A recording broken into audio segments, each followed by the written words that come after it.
Viidiyoo kana akka mul'atan kanneen miidiyaa bulloo kiyya jalatti argamtan jirtu nagaa keessan isin jechuu barbaanna. Oduu amma nu qabna.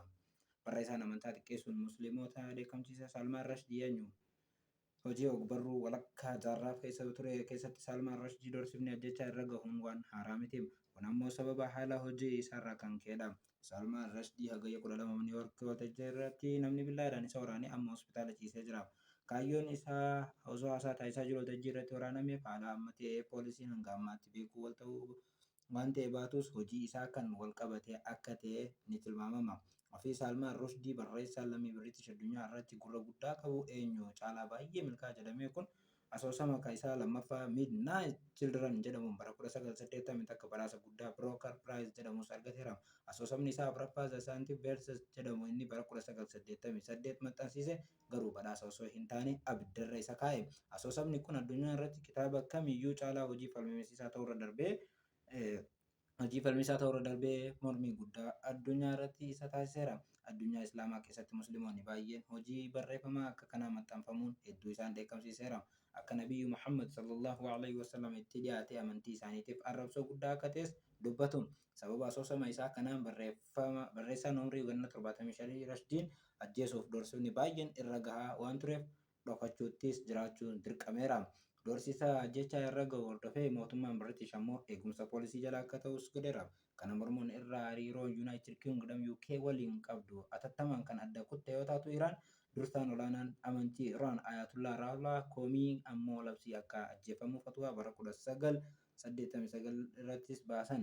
Kun kitaabni maxxanfamee waggaa tokkoon booda ture. Kaayyoo biyyoota lixaa keessatti garuu barreessitoonni beektoonni doorsisa isarra gahu dhiibbaa walabaan of ibsachuu irra gahaa jirudha jechuun hokkara kitaaba mormuun uumames abaaraniiru. Indiyaa irraa gama UK'tti imala isaa.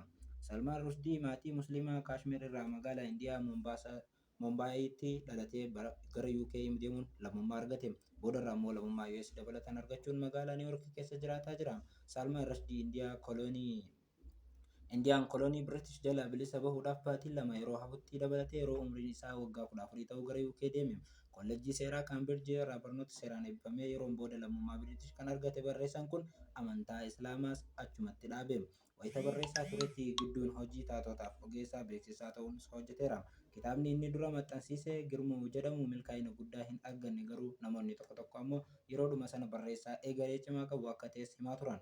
Kitaaba isaa lammaffaa kan itti hedduu milkaa'ee barreessuuf waggaa 5 itti fudhate. Kitaabni mata dureen isaa Midnight Children jedhu kun badhaasa beekamaa Booker Prize argateera.